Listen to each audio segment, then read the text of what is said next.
This episode was brought to you by ReadyMag. ReadyMag is a design tool for creating outstanding websites without coding, from quick landing pages to complex editorials. With advanced animations, more than 5,000 free fonts, plus teamwork and analytics, ReadyMag empowers both independent creatives and companies to meet their goals for online representation. For more information, visit readymag.com, where you'll find inspiring examples of web projects made by ReadyMag users.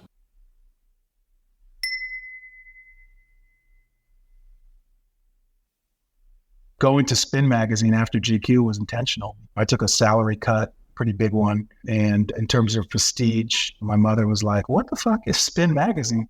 But it was the best career move I ever made because everything that I wanted to do creatively, Saya gave me the freedom and the autonomy to do that. And that's what got me to the New York Times. Janet Froelich liked what we were doing at Spin Magazine and called me.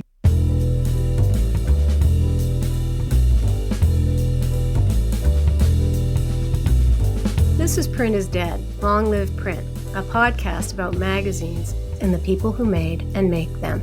I'm Deborah Bishop. I'm Nicole Dyer. I'm Patrick Mitchell. Where do magazine designers go after all the magazines are gone? That's a question we've often pondered in recent years. Well, if you've been paying close attention, you'd probably guess, as it turns out, a lot of them go to Cupertino, and much of this migration can be traced to 2014, when today's guest, AIGA Medalist and Emmy Award-winning creative director Arem Duplessis, left his storied job at the New York Times Magazine to go to work at Apple. You might be asking yourself, why would one of America's most high-profile magazine designers leave a coveted job at an iconic publication, one that brought him global recognition, countless awards, and deep creative satisfaction, for a famously secretive company known, well, for locking away its talent in a vault of non-disclosure agreements? But the better question might be, why wouldn't he? Duplessis is arguably one of the most influential creative directors of his time.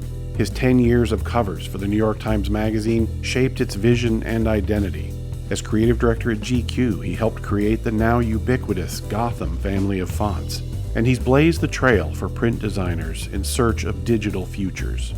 While the departure of big-name magazine designers like Duplessis to Silicon Valley may strike fear in some, it reaffirms what many of us have long known. Despite years of slumping newsstand sales and magazine closures, the all-purpose skills of elite creative directors are still very much in demand. As former ESPN creative director Neil Jameson said, why wouldn't Apple be hiring magazine designers? No other category of designer is more multifaceted. Beyond the fundamentals, they do branding, packaging, identity, storytelling. They have experience on set with video, social, and short-form storytelling. There's no question there's a dire need in the corporate world for these kinds of skills. The question that remains unanswered so far is, can that kind of digital work ever deliver the same creative fulfillment that magazines do? We talked to Duplessis about learning to scuba dive in his dad's Virginia quarry, the modeling career that wasn't, cutting his teeth at the controversial hip-hop magazine Blaze, adapting to life on the West Coast, and what he's planning for life after work. Let's meet Rem. Let me start by saying that I predate you by a bit, and by that I mean I worked on magazines before computers. Mm-hmm. So given that, Steve Jobs and Apple are almost godlike in the effect that they've had on our business. And because of that, most art directors I know are total Apple nerds. We watch every keynote, we buy all the products, we cried when Steve died. So in the eyes of many of us in 2014, you basically moved to heaven, or the Garden of Eden, however you want to think about it. But I am wondering, did you have a similar sort of spiritual relationship with Apple? And if so, did that play any kind of role in your decision-making process that led you there? Was it purely about creativity and career, or was the Apple mystique part of it too? Well, like you mentioned, and so many others, it was a part of my, it's equivalent to Foreman and his hammer. Those were the tools of the trade. When I got into the business, I did start out on a Mac, and it was a big part of what I did. And I quickly became a fan of Apple and an Apple nerd for sure, and needed every product, wanted every product as it was announced. And that excitement, it continues to this day. I'm still a huge fan. Deciding to come to Apple was definitely centered around, I think, Steve's messaging around Apple being a design company. And design being at the forefront and design being so important to the company's mission. It just seemed like that was the North Star of Apple from the beginning, was design and good design. So for me, that was extremely appealing, and it made sense, once I decided to transition out of the magazine world. I saw this quote. An unnamed magazine editor said, "I think some designers are enamored with the notion of working for Apple, but once you get there, you become anonymous."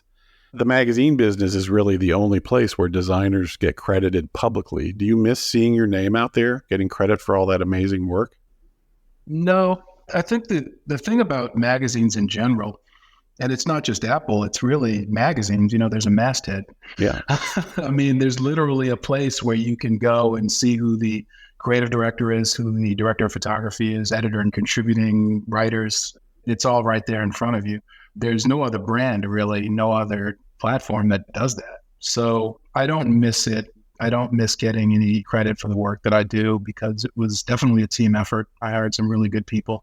That was the magazine business. That was very much a part of the magazine business, but also it was a unique thing about the magazine business to have that kind of baby that you literally have your name on and your team's name on, and you get all this credit for it, or blame when it's not so good too. So no, I don't miss that. I got into this business because I had a love and fondness for design. And I've always felt blessed, and I'm not bullshitting, I'm serious. I've always felt blessed that I've been able to work in this field. And when I first started out, I went to a school that had a really small design department. I think there were like 4 of us that graduated. So for me, I just wanted a job in design. That was my goal. It wasn't to win awards and have my name on a magazine and anything close to that.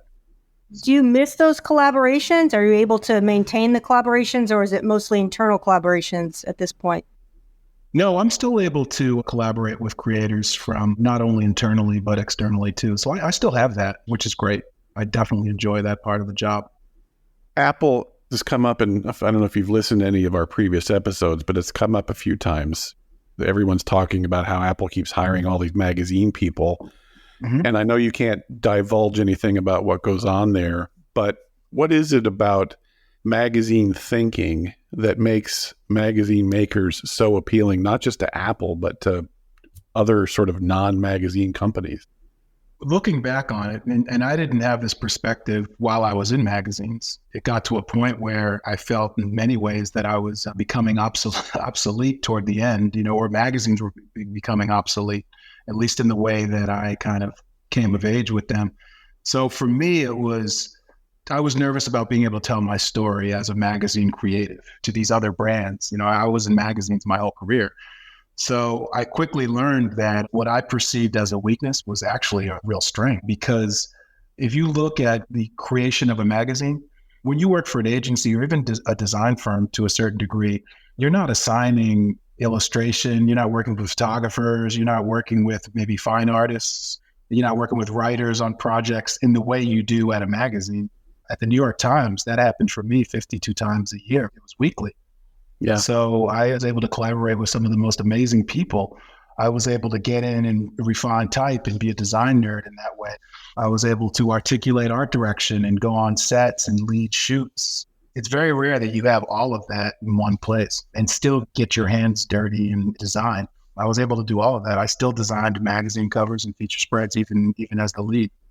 That's interesting, because I think you're right. I think a lot of us feel like, I think it's changing now, but I think we probably felt like we would have had to apologize for our background to get people thinking we can do jobs outside of the magazine business. But I think what has happened is the outside world has realized what kind of thinking goes into magazines and realized the affection people have, the relationship they have to these storytelling objects. Yeah, to be able to tell.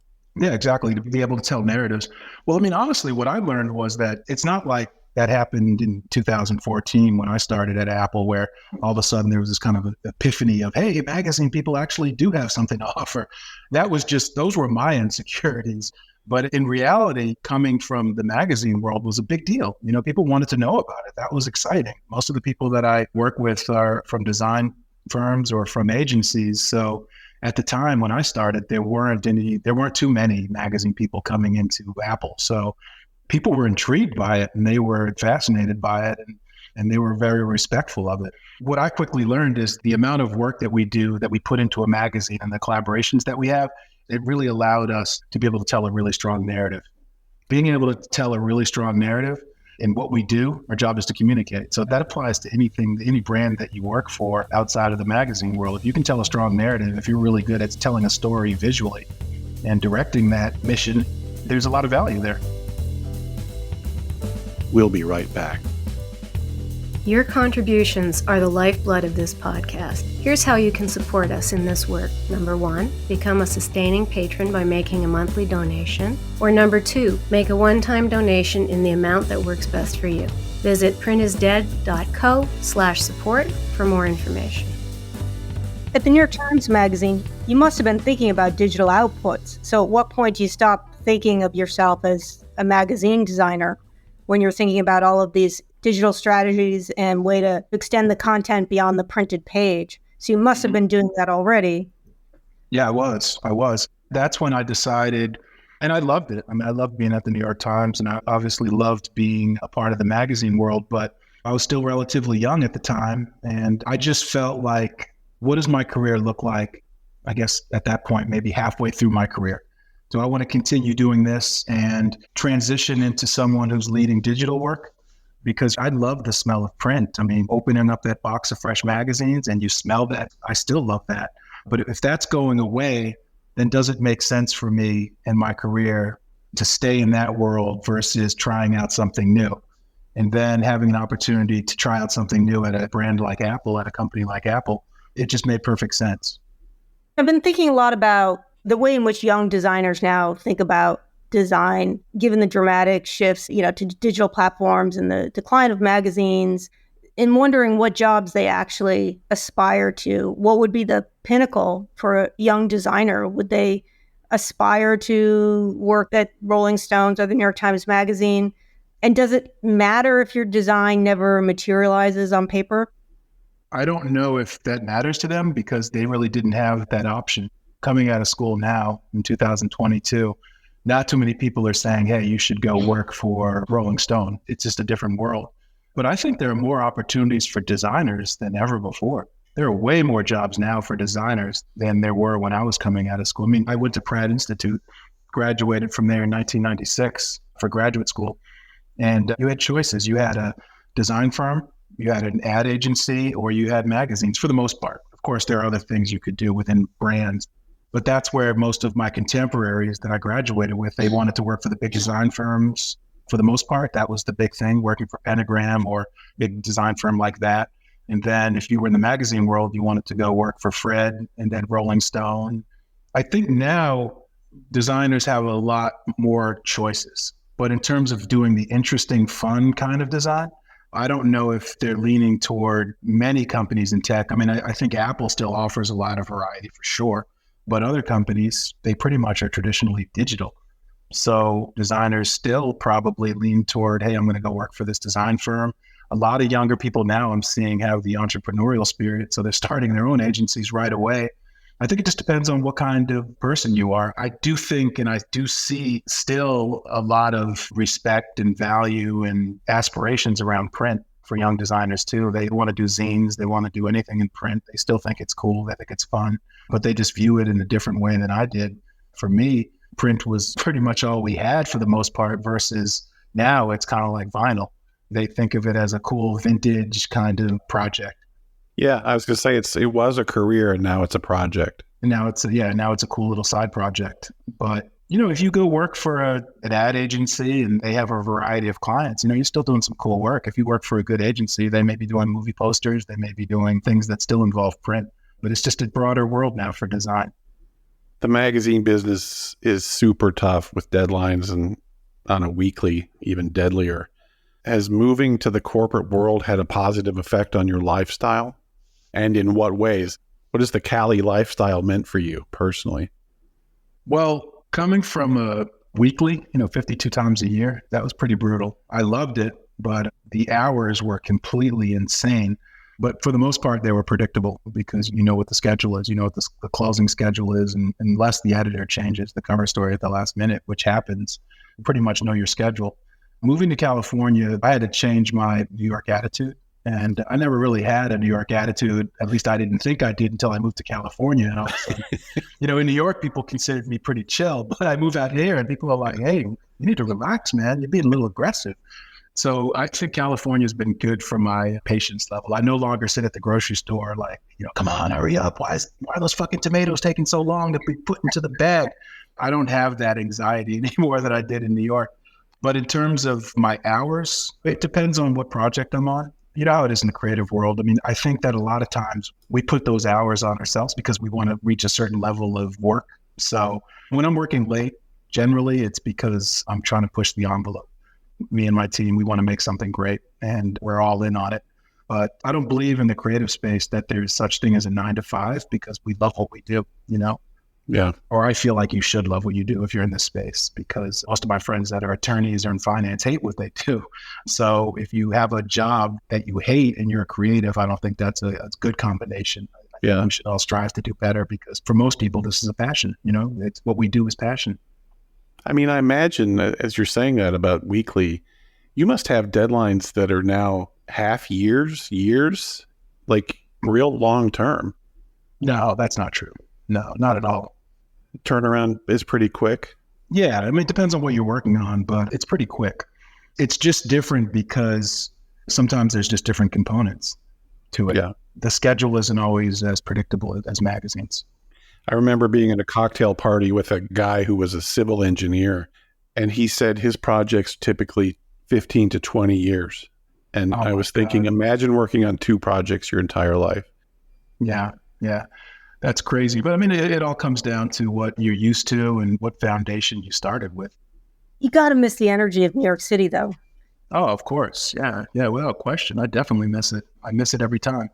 Oddly enough, when I first moved from New York, I think I had enough because I was commuting and I was taking my kids to school. It was a lot, because I lived in Brooklyn. My son went to school on the Upper East Side.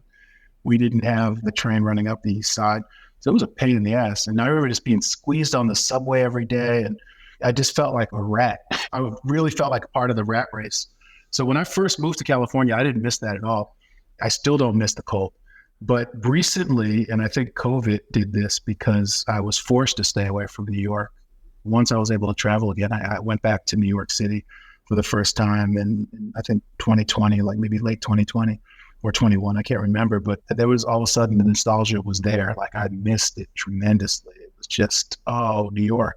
New York will always be there. And for now, it's California for me. And what I love about California is I can jump in my car and in 20 minutes, I'm on the beach or I'm hiking somewhere where it's a destination for people from around the world, that kind of thing. That level of nature is amazing. And there's some really good restaurants here too. For me, the hard part about the Bay Area is the lack of diversity. I can walk down the street and not see a Black person for like the whole day, which is a little odd. That's hard. That really is. But I like it. I love the weather. It's pretty consistent. And it doesn't get too hot here. It doesn't get too cold. New York City the street art's been amazing. And just as a creative person, you draw so much energy just from the environment because there's art everywhere. And that's special about New York City. But I hear you on the lifestyle pain points. They're real. Yeah, for sure. But I love New York and I always will. That won't change. I was there for 21 years. I became an adult there. So in the world of my dad is cooler than your dad, you win. Your dad, Arem Duplessis, owned a quarry where he trained scuba divers. Was that his full-time job? Well, I mean, what's the story there? My mother was a fine artist and she did what she loved. And when I was young, she was doing fine art and my father was working for the government and hated it. They would get in arguments about it because he just felt like it wasn't fair for her to be able to pursue her dreams and he had to have this government job. So one day he just quit. He couldn't do it anymore and he became a swim coach at a high school in Boston. I don't know if it's still around. It was called Umana High School. And from there, he was able to begin his career in aquatics. So he did that for a few years and then he became the assistant aquatics director at UMass. University of Massachusetts. And then he did that for several years, became certified as a scuba diver and an instructor. So he started instructing people on how to become divers. And then he just ended up getting all these certifications to the point where he could certify instructors to become instructors, that kind of thing. From there, he became a university professor, the director of aquatics at Hampton University, worked there for 20 years. And then during that time, I think that toward the last 4 years of his tenure at Hampton University, a buddy of his said, hey, you want to come diving with me? There's this quarry and it's pretty cool. And he was like, sure. And at that point, it wasn't used. It was like, it wasn't being used for anything. Originally, they were digging for limestone and they hit an underwater spring. It filled up and became just this quarry that just sat there. No one used it, but the water was so clear that sometimes divers would sneak in there and go diving. And my father went, and right away he said, this could be a business. This is amazing. He didn't have a background in business, and I'm not going to say that he was the best businessman, but his journey was to turn the quarry into a dive destination. And he did just that. He had government contracts. They filmed a few movies there. They trained divers at Lake Rawlings, and also people would bring their families. It was a swimming destination and a recreational diving spot. So he did that for, another 20 years. He had Lake Rawlings, and he loved every minute of it. But during his time at Hampton University, he certified, I don't have the statistics on this, but I can't find anyone that could argue the fact that I think my father certified more Black divers than anyone in the United States. Just because being a university professor, every semester he's certifying 20, 30 divers. Have you dived there? Yeah, I did. It was really fucking cold. The water, it had a thermocline. So after 15 feet, it got really cold, man. How deep was it? 60 feet at the deepest. And they sunk a few boats. They made some artificial reefs. They sunk a car, a school bus. So, divers could go there and kind of play around with the things that were at the bottom of the lake. So it was pretty cool. All of his grandchildren, their first kind of foray into diving was at Lake Rawlings. He'd put a tank on them and teach them the basics. So it was pretty awesome. We that sounds incredible. Yeah. We'll be right back. Print is Dead is made possible with the support of Mag Culture. Read our online journal, listen to our podcast, and visit our shop to discover why we're convinced print is very much alive. All available at magculture.com. You give credit to your mom for guiding you into this career. She was an artist herself. Could you talk a little bit about Laurel? My mother was a fine artist. And in high school, I'll be honest, I don't want to say a fuck up, but I just, what is the term if you don't give a shit? I wasn't getting in trouble really, but I just didn't really, school wasn't my thing at all. I just didn't have a lot of confidence in what I was doing. And years later, I got diagnosed with ADD. Probably like half the creatives out there in the world, but it's not a joke. I mean, I really did. And there was really no term for that. Schools didn't know how to deal with kids that had attention deficit disorder. So they would always say, the report was always, Rem needs to focus, and the only time I didn't get that feedback was in art class. And I think that because in elementary school, in my early education years, not knowing that I had ADD, it did fuck with my confidence in terms of school. And I didn't try as hard. I just stopped trying, which is unfortunate, but it's the truth. And so when my mother came to me and said, hey, what do you want to do with your life? I said, I have no idea. I told her I wanted to go to New York and model or join the Marines. And the reason why I said modeling was because I was in class my junior year in this government class. And this woman came in to visit. She was on Broadway, some New York Broadway woman. I think she was the director or producer, and she was good friends with my government teacher. And she was like, hey, you in the back there, the quiet one. And she was talking to me and she said, you should come to New York and model. And I was like, whoa, yeah, that's my plan. That's what I'm going to do.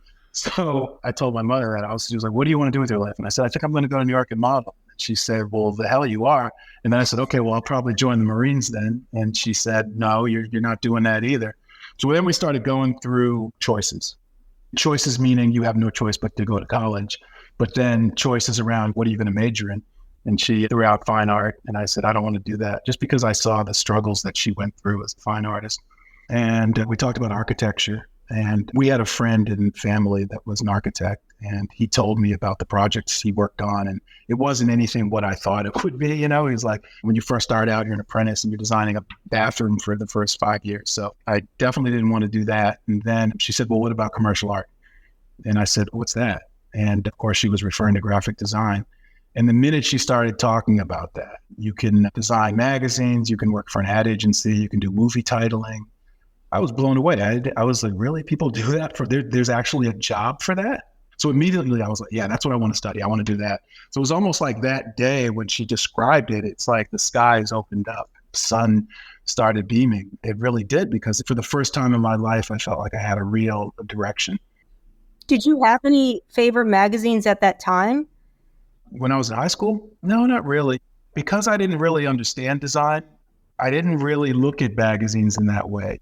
I paid attention to the photography a little more, but in terms of the design of magazines, I guess if I saw something cool, I would appreciate it. But I didn't aspire in high school to become a magazine designer. It was more around just studying graphic design and then figuring it out. I really didn't develop a love for magazines until, well, indirectly, I probably did early on because my parents had probably way too many subscriptions than they needed to for magazines. So I did grow up with a lot of magazines laying around.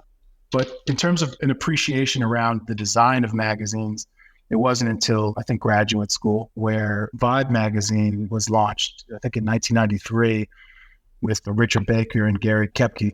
And they did some beautiful work. And George Pitts, it was just like this amazing stuff. So that when I saw that magazine with that Dan Winters, Wesley Snipes cover where he's covered in mud, like the mud is cracking on his face, that issue really introduced me to magazines. So then all of a sudden I was like, okay, well, how do I learn more? Found out about SPD and started buying those books and quickly fell in love with it. But also when I was in grad school, I needed to get a job. I started running out of money, and teaching swim lessons at the Y was no longer cutting it. So I found a job listing for a magazine art director. I had put my book out there to a lot of design firms, a lot of, oh yeah, this is great, but you don't have enough experience. Finally, I interviewed for a job, a magazine, a small magazine. It was a trade magazine called Market Watch. That was my first design job, and it just happened to be in magazines. Backing up, so you went to Hampton for undergrad at HBCU on the Chesapeake Bay. Mm-hmm. You said you were one of 4 or so graduates. I went to a much bigger university. I was one of 3 or 4 graduates in design myself. What was it like studying design there? Looking back on it, there were not a lot of resources, but when I first started at Hampton, my freshman year, we were learning paste ups, and I was just starting to get the hang of that. And then all of a sudden this Mac showed up. I was like, oh my God, what is this Apple thing? But I quickly became fond of it and realized, wow, this is a huge shortcut to all the things I learned last semester. So we had one computer, that was our computer lab. And I would always sign up for it at the end of the last sign up, which was usually around 10 o'clock at night, because then no one would come and disturb me. There were like 4 or 5 design majors. And I remember a lot of friends saying to me, hey, what the hell are you going to do when you graduate? Because they just looked at me as an art major. And to them, it was that basic kind of thinking of starving artist. What are you doing? Why would you ever major in this thing? And can't say that didn't help my confidence, but at least I was in college studying something that I loved. But it was just because it was a small town. There weren't a lot of designers around. It wasn't until my junior year where this woman came. She was this Black woman from DC who was an art director at Time Life Books. And she gave a presentation on her work and what she did. She was literally the first graphic designer I ever met in my life. And so she really got me excited, because now all of a sudden this thing became real. Here's a woman talking about the project she's working on, explaining what she does on a day-to-day. And it was pretty amazing. But also on the fine art side, Hampton University has a really rich history in African-American art. And while I was there, John Biggers, the artist, he's no longer with us, but he's a really well-respected Black artist. He was painting the murals that we have these in the library at Hampton University. They built a new library, and he was the artist that was commissioned to paint. There were these huge panels. So he did 3 murals within the library, and you could see them from the outside because the architecture in the front of the library was all glass. Yeah. So I spent a lot of time with him just learning about his level of thinking, how he thought, and how he approached painting. He taught me about Arem Duplessis, the Harlem Renaissance artist, who was really also a trained I believe he was a trained graphic designer as well. The education didn't always come in the classroom, but it was there. And it certainly built my foundation and love for design. And the chair of the department, Sharon Beecham, she did everything she could with the limited resources that she had. It was pretty great. What did you learn from your mom? I'm curious, did you learn some technical skills from her? Did you arrive at art school knowing how to paint or draw? My mother also designed a few logos as well. I learned later that she actually studied design at Pratt for a semester or two. So she would design logos for friends and ask me my opinion on them and that kind of stuff. And usually it was all hand done. So I just think indirectly, she gave me this gift of creativity and creative thinking and decision making just by watching her. But in terms of the technical aspects of design, especially she was terrified of computers, that was all on me. She didn't really ask too much about the technical part of my job. It was always just, my son works for GQ magazine, that kind of thing. You just found out that your son is going to follow in your footsteps and go to Hampton. How does that feel? It feels great. It feels great. He doesn't want to study design. Yeah, he couldn't study design actually at Hampton because they got rid of the program, unfortunately. But he's really into music. He composes music. So they do have a good music program at Hampton University. So he ultimately wants to score films. That's his goal. I didn't put pressure on him. I mean, he was accepted to some other schools. He had a choice. He even had a choice to go to a school here in California. But going back to what I said about the lack of diversity here, he loved the idea of having an experience where he's not the only one. Well, congratulations. That's awesome. Thank you. So by my calculation, in your 10 years working at the New York Times Magazine at 52 issues per year times 10 years, you produce more than 500 issues, which is the equivalent of 43 years at a monthly magazine. Yeah. And that's not counting T and other projects from that time. That's a lot of fucking magazines. That's a lot of it is. Yep. How do you look back on your 43 years at the Times? I can imagine a lot of pride and joy, but was there a personal cost, anything you do over? How do you feel about your 43 years at the Times first? I mean, you had a lot of accomplishments. You really made a name for yourself there. Thank you. I loved every second of it. It was amazing. Looking back on things, the only thing that I would change is, and you don't learn this until you mature and you become, I guess maturity is really the best way to put it. I didn't realize then what I realize now is in terms of the platform that I have as a creative and as a Black creative. I think in general, just in the magazine world, I wish that I had the confidence in the platform to advocate more for a diversity in storytelling and the kind of stories that we were publishing, not just at the Times, but just in general.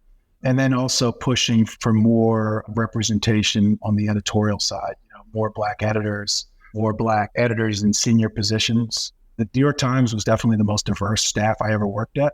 But at GQ, there were no Black editors at all, any senior editors.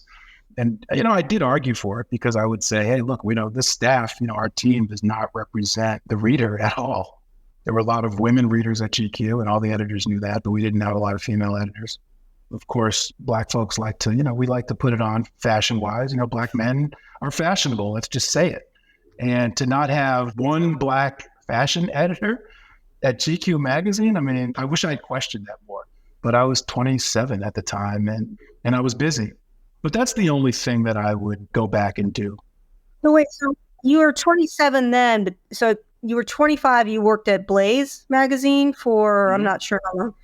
I was there for like 10 months, 11 months. Yeah, what was that like? Because that title had such a famous launch and it flamed out pretty quickly, but it was an exciting magazine. What was that like working there for 10 months? Flamed out pretty quickly. No pun intended with Blaze.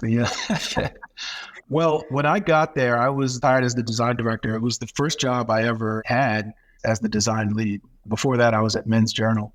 I was young, I really was, but I just felt like at the time I wasn't getting the jobs at the magazines I necessarily wanted to work for. And I just felt, or I didn't have the voice that I knew in terms of design, I wasn't producing the work that I knew I could produce. Let's put it that way. So in my opinion, my thinking back then, if I want to put out the work that I believe in, then I have to be the one leading it. So I was really excited to take that job at Blaze. I loved it. It was a lot of fun. I would have stayed longer than 10 months, but I got a call from Condé Nast. And Anne Haggerty, she worked in human resources. When she met me and she saw my portfolio, she promised me that, hey, I'm going to call you one day for one of these magazines. You better be ready. 2 years later, she called me and said, hey, GQ needs an art director, because there was a design director there at the time. And I said, yeah, I'd love to. Who was that? It was George Moscolates. George was there for maybe 4 or 5 years. He hired me through Anne's recommendation. And then George, he maybe stayed 9 months while I was there. And then he wanted to move on to something else. And Art Cooper, the late great Art Cooper, said, hey, look, do you feel like you're ready to lead this magazine? And I said, absolutely. I wouldn't have told him otherwise. I was pretty young, but I just believe that this opportunity may never come again. So you better be ready. And the frustrating thing at GQ was it was a huge title. My mother was very proud of it. She called it Gentleman's Quarterly. But the reality was Art Cooper, as we know now, was under tremendous pressure at GQ. He was holding on for dear life. He had been there for 20 years. And I just wasn't able to do the work that I really strived to do. I knew it could be so much more. And I didn't have the full trust of Art at the time. And to be honest, I was still developing as a magazine designer as well, trying to find my voice. But going to Spin Magazine after GQ was intentional because Saya Michael was hired as the editor-in-chief, first female editor of a music magazine, a rock magazine. I thought that was pretty cool. And after meeting her, I knew she would allow me to kind of explore, I guess, my goals in design and do work that allowed me to, and my team, to push the envelope. And I feel like at Spin Magazine, it was just that. I took a salary cut, pretty big one. And in terms of prestige, my mother was like, what the fuck is Spin Magazine? But it was the best career move I ever made because everything that I wanted to do creatively, Saya gave me the freedom and the autonomy to do that. And that's what got me to the New York Times. Janet Froelich liked what we were doing at Spin Magazine and called me and said, hey, do you want to interview this gig at the New York Times? Your mom would not have wanted to know that Spin was launched by the Gucci-owned family. No. When I went to Blaze Magazine, she was like, why would you do that? Why would you leave Men's Journal? My father, when I went to, I think, Spin Magazine, the only thing he said was, well, just that music world there's a lot of coke in that world and you just don't start sniffing coke. And I'm like, yeah, Dad, all right, well, at this point in my life, I'm good. I'm not going to throw it all away by all of a sudden becoming a coke hit. And then, of course, when I went to the New York Times, my mother was proud of me again because that title meant a lot to her for many reasons. But also her dad, my grandfather was a train conductor, but he read the Times every day. That was his thing. In the morning, he would read it from front to back. So when I got the gig there, she was really proud of that. We'll be right back. Print is Dead is made possible with the support of the Society of Publication Designers. The SPD powers the future of visual storytelling, setting the standard for editorial excellence and shaping the future of visual culture. For more information, visit spd.org. Who are your influences and heroes from your magazine career? Your mentors and influences? I would say influences definitely Richard and Gary from those days at Vibe. George Pitts was a mentor to me. I would say, obviously, Fred Woodward did some amazing work. You, Patrick, I love the work that you did at Fast Company. That was awesome. I would pick that up every single time. I was excited about getting that in the mail. I mean, the usual suspects. And then outside of the magazine world, I would just look at a lot of what designers were doing. I loved Robert Brownjock and his philosophy. Paula Scheer was a huge influence on me for multiple reasons. Michael Beirut. The unfortunate thing is at the time, there weren't a lot of Black heroes in design, but there were a few. So Michelle Washington and Lance Pettiford. I love the work that he was doing at BET Weekly. There were a few. I loved what David Amario did at Men's Journal, him and Tom Brown, before I got there. The reason why I went to Men's Journal was because of the work they were doing. But that quickly changed. They rebranded the magazine. So I had a lot. I had a lot of people that I really looked up to. I looked up to Janet Froelich, obviously, and Kathy Ryan. So it was unreal when I actually got to work with them. It was kind of a dream fulfilled. It's funny you mentioned Pentagram. You seem like a natural fit for Pentagram. Mm-hmm. Did they ever approach you? No, they didn't. I'm friends with Paula and Luke. There were times where I kind of felt like they were waiting for me to show interest in doing that. And Paula would certainly recommend me for some really great jobs. But I'm glad they didn't because I just feel like I'd be a terrible entrepreneur. And the reason why I say that is because I don't like to be removed from the work. And in a way that sometimes when you're running your business, you have to go out and get new business. You're not always able to still get your hands dirty in the workspace. That is one thing I've heard from some Pentagram partners, is just that part of having to churn new work in there is just there's so much pressure. Yeah, that's a lot. That's a lot of pressure. They do great work. I mean, they succeed at it, but being an entrepreneur is not for me. And if it was, I don't know if they would have hired me to be a partner, but I certainly would have, if I had that spirit of doing that, it would have been a dream gig, It really would have. But maybe they sensed that in me. I don't know. Or maybe I was never even considered. I can't answer that. But I love the work that they do. And as much pressure as those folks are under, they still churn out great work for years. Who's the most famous person you met in your magazine career? Oh, man, that's subjective because I've met a lot of famous people. Any heroes? Oh, man, I worked with Kobe Bryant 2 times, met Obama, which was amazing, Oprah Winfrey, George Clooney. We worked with George Clooney at the New York Times so much that he knew my name because he was always one of the great performers because he's such a brilliant actor. Brad Pitt was a big name. Actually, really, him and George Clooney and Obama are some of the most down-to-earth, nicest people I've ever met. When Brad Pitt walked into the studio, literally after 5 minutes, you forget that it's Brad Pitt because he's just such a cool guy and he just felt very surprisingly normal. And George Clooney as well. You can sense the bullshit when someone's just trying to fit in, and then when someone's truly genuine. Those guys were really cool to work with. But there were a lot. Great performers. We would usually have about, I think, 10 actors and actresses, or just actors. And it's every year we would do that. So 10 times 10, that's like 100 of some of the biggest names in Hollywood right there. Yeah. It was pretty incredible. We've talked about a little bit of the notion of like designing. When you start with a print piece, are you already thinking about the digital outputs? So you have to have some digital life to the print piece. Are you thinking about that at the beginning? And are those digital outputs, whatever they might be, is that an extension design-wise from the print piece, or is it an entirely independent creative concept? And this would be what the New York Times Magazine. Well, it was frustrating, to be honest with you, because not that I'm a control freak.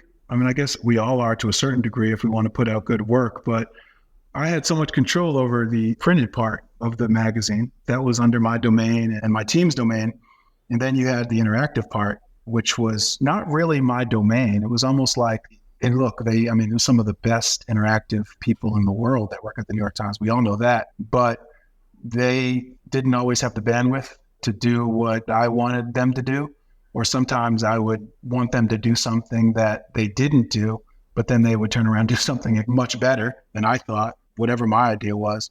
So it was a good relationship, but it didn't always, the look of an article that we didn't print didn't always replicate online, just because back then, a lack of understanding from my part, to be honest, but also the interactive team at the New York Times, they do a lot of work. And myself and my team's ambitions around what the article should look like digitally, they weren't always able to take it on.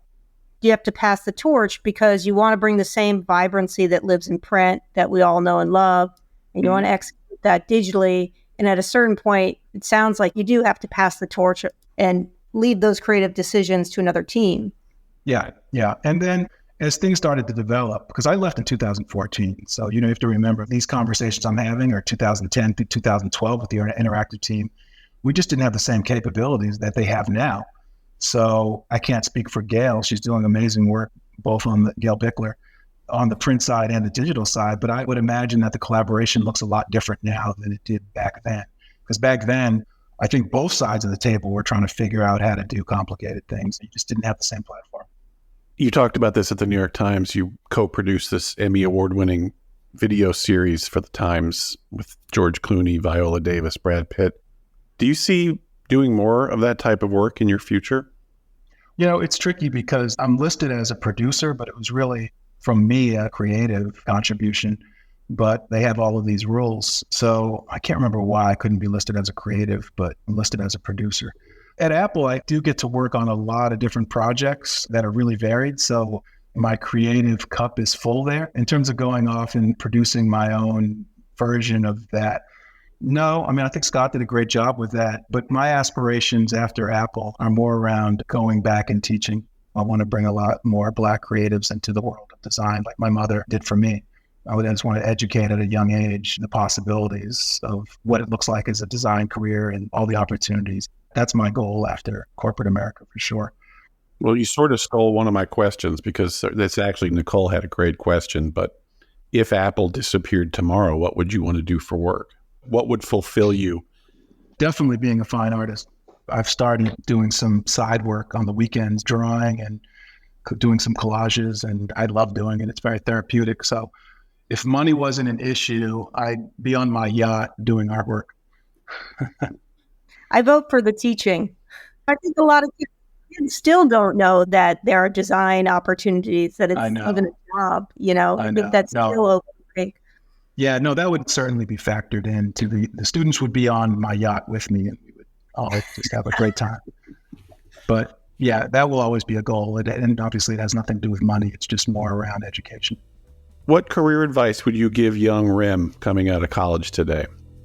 The career advice I would give young Rem coming out of college is definitely go to graduate school to learn more and feel like what it means to be a creative in New York. So you're doing the right thing there. And the other piece of advice I would give is to stop worrying, everything's going to work out. You're on the right path. You got accepted into graduate school. Certainly you have enough talent in this business to get a job, and just relax a little bit.